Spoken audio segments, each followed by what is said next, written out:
Officer Angela Reid's police cruiser rolled to a stop in front of her modest two-story home on Maple Street. A gentle breeze rustled through the leaves of the old oak tree in the front yard, painting a picture of peace and security. But in mere moments, that peace would shatter, and Angela's world would be torn apart. As she stepped out of her vehicle, Angela took a deep breath, savoring the crisp autumn air. It had been a long shift, filled with the usual mix of traffic stops, domestic disputes, and paperwork. She was looking forward to a quiet evening with her family, her husband, Michael, who worked nights at the local hospital, and their 15-year-old daughter, Jasmine. Angela's father, Harold, had been staying with them for the past few weeks. At 68, he was still spry and full of life, always ready with a joke or a helping hand. His presence had been a blessing, especially with Michael's demanding schedule. Harold had stepped in to help with Jasmine, picking her up from school and keeping an eye on her until Angela or Michael got home. As Angela walked up the path to her front door, a sudden chill ran down her spine. Later, she would wonder if it had been some sort of premonition, a warning from the universe of the horror that awaited her inside. But at that moment, she shook it off, attributing it to the cool breeze and her own fatigue. Angela reached for her keys but paused as she noticed the door was slightly ajar. A frown creased her brow. It wasn't like Jasmine or her father to be so careless. She pushed the door open, calling out, "Dad, Jasmine, I'm home." The silence that greeted her was oppressive, broken only by the faint sound of movement coming from upstairs. Angela's police instincts kicked in, her hand instinctively moving to rest on her holstered weapon.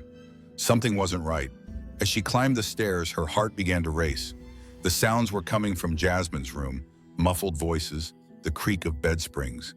Angela's mind raced through possibilities, each more terrifying than the last.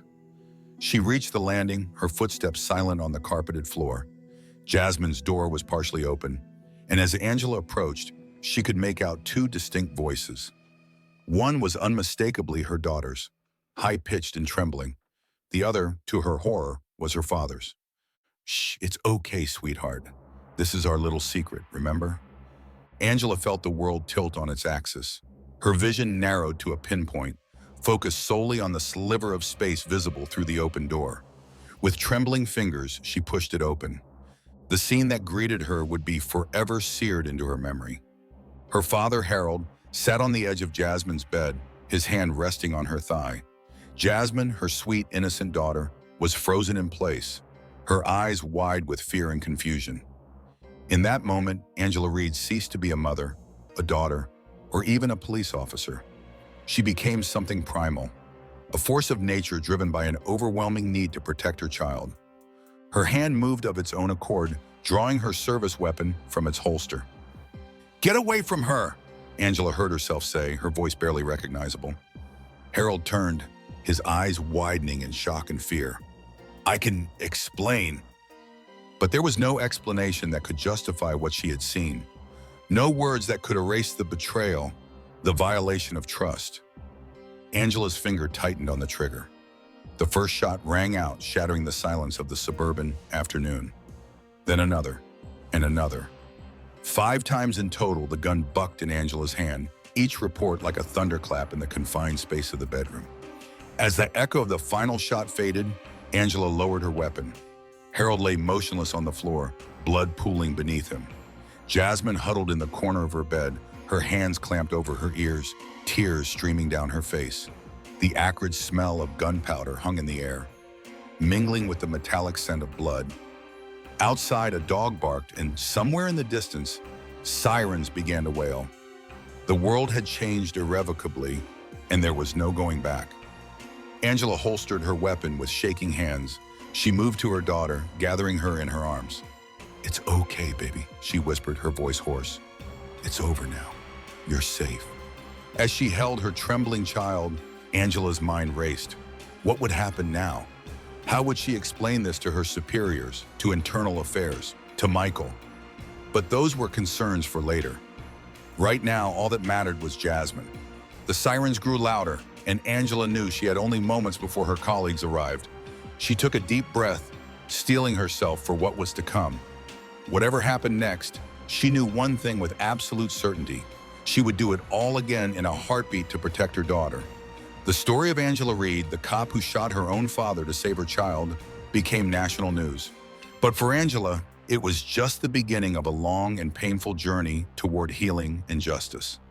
The next few hours passed in a blur. The arrival of her fellow officers, the shocked faces, the questions that seemed to come from all directions. Angela answered them mechanically, her police training kicking in even as her world crumbled around her. Yes, I discharged my weapon 5 times. He was touching my daughter. Each statement felt like it was being torn from her throat, leaving it raw and aching. But through it all, Angela refused to let go of Jasmine.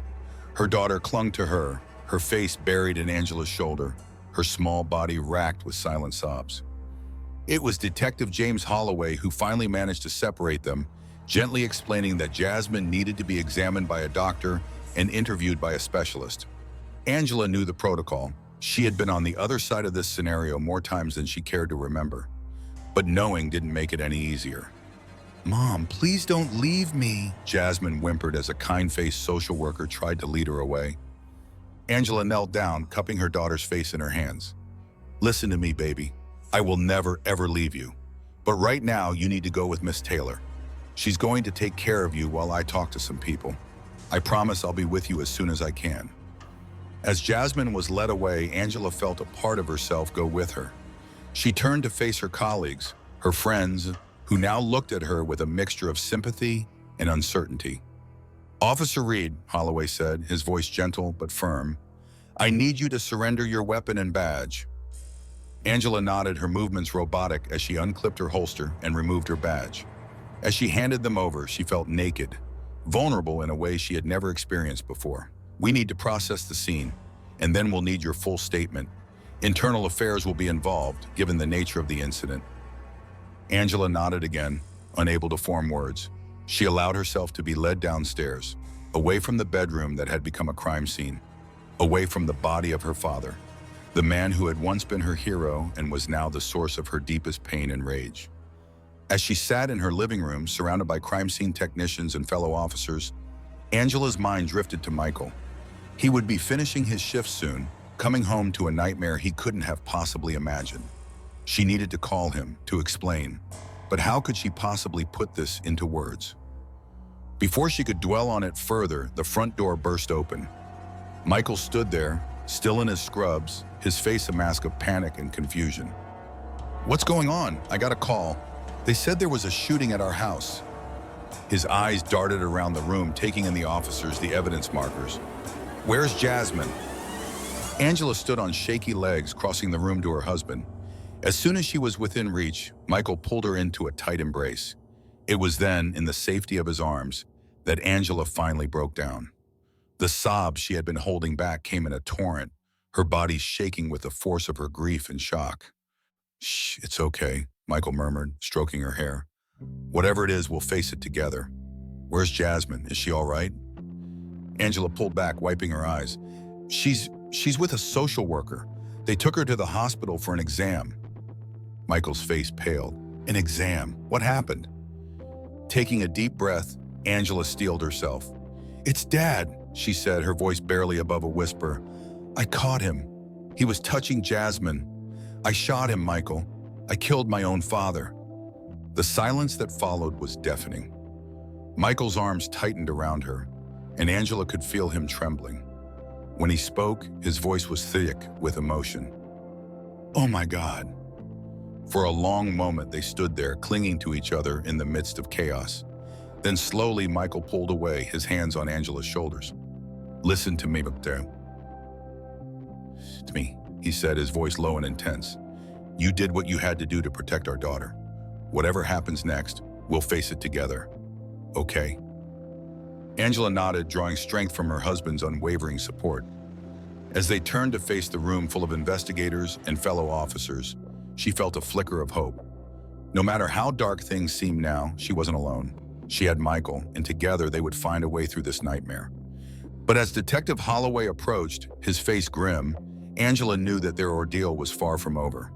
The investigation was just beginning, and with it would come scrutiny, judgment, and a fight for justice that would test them all to their limits. Detective Holloway, to his credit, handled the investigation with sensitivity and professionalism. He brought in Detective Lisa Chow, a specialist in crimes against children, to take point on Jasmine's case. Together, they worked to piece together the events that had led to that fateful afternoon. Angela's initial statement, given in the hours following the shooting, was a blur of raw emotion and fragmented memories. Now, sitting across from Holloway in an interview room at the precinct, she struggled to provide a more coherent account. "I know this isn't easy, but we need to understand exactly what happened."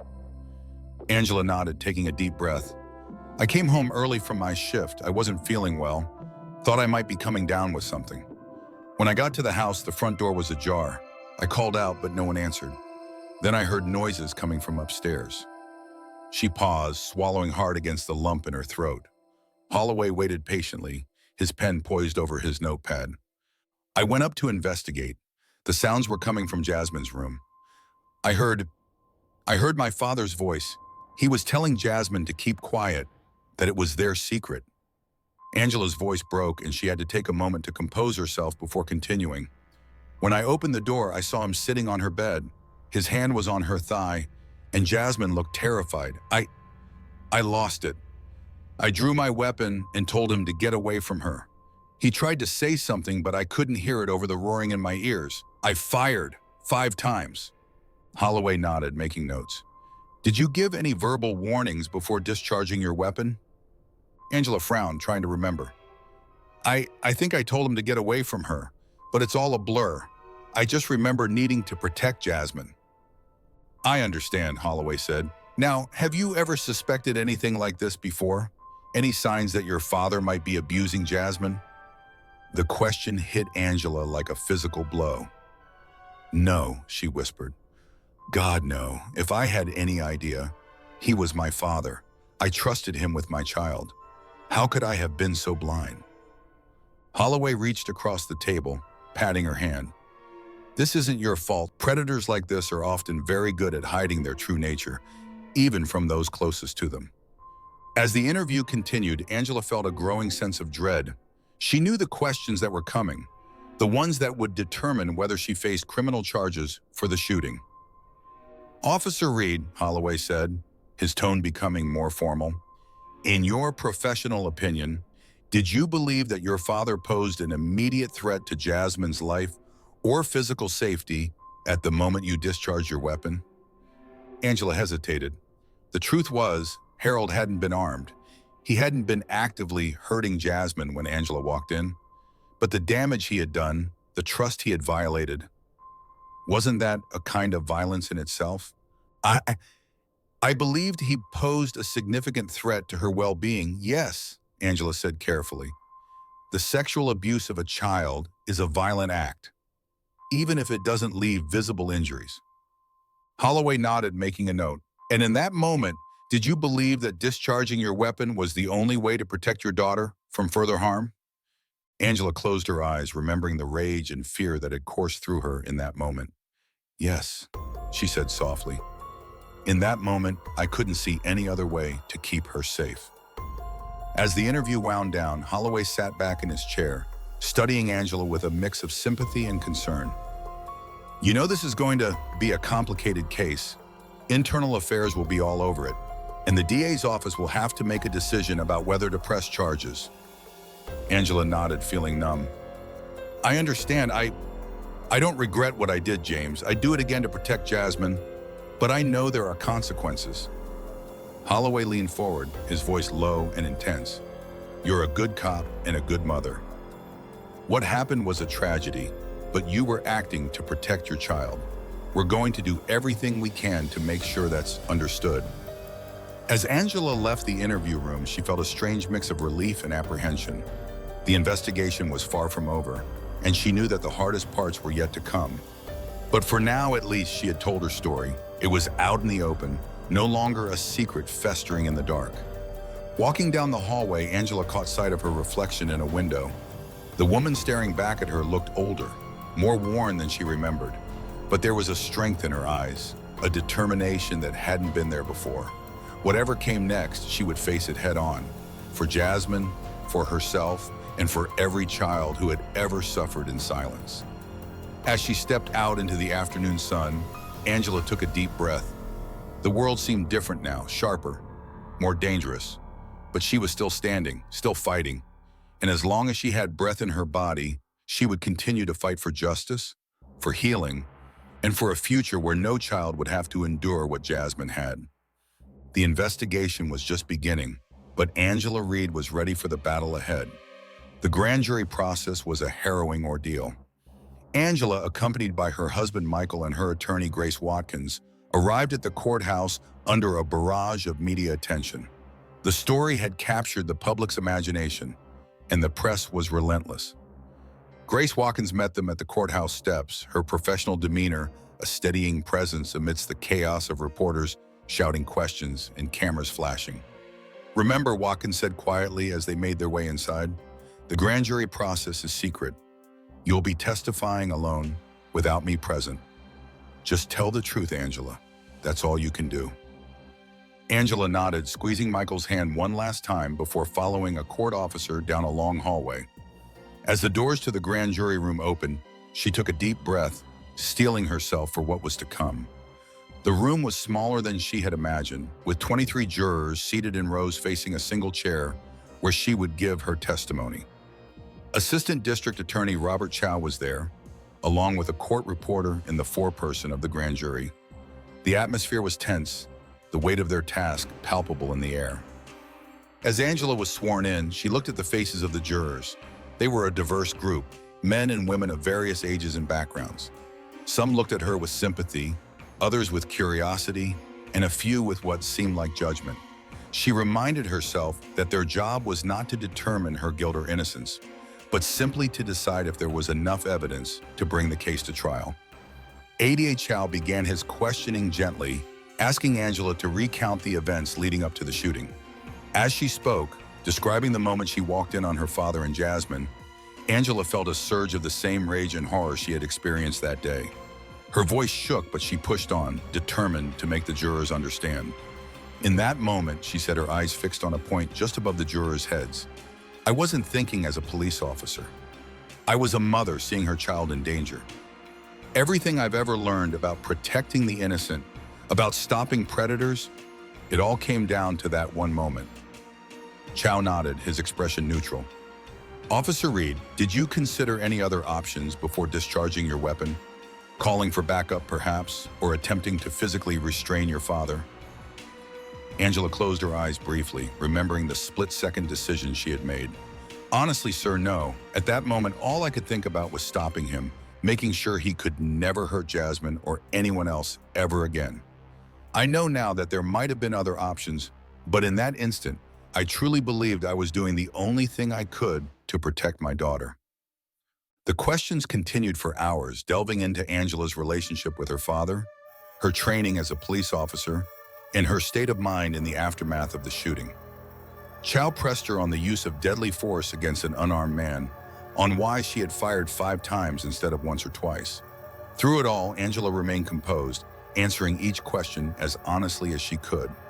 When Chow brought up the other victims who had come forward, Angela felt a fresh wave of guilt and anger wash over her. "If I had known," she said, her voice breaking slightly, "if I had had any idea what he was capable of, I would have stopped him long ago. The thought that he might have hurt other children, it haunts me every day." As the questioning wound down, Angela felt drained but oddly relieved. She had told her story, laid bare the terrible choices she had faced. Now it was up to the grand jury to decide what would happen next. The days following her testimony were a blur of anxiety and waiting. Angela threw herself into caring for Jasmine, whose therapy was progressing slowly but steadily. They spent long hours together rebuilding the trust that had been shattered by Harold's betrayal. It was a week later when Grace Watkins called with news. Angela and Michael huddled around the phone in their kitchen, hearts pounding as they waited to hear their fate. "The grand jury has made their decision," Watkins said, her voice carefully neutral. "They've decided not to indict. Angela, there won't be criminal charges." The relief that flooded through Angela was so intense, she felt her knees buckle. Michael caught her, holding her close as they both processed the news. "It's over," Angela whispered, tears streaming down her face. "It's really over. But even as she said the words, Angela knew it wasn't entirely true. The legal battle might be over, but the emotional scars left by her father's actions and her own response would take much longer to heal. For now, though, she allowed herself a moment of peace. She had protected her daughter. She had done what she believed was right, and for that, she would never apologize.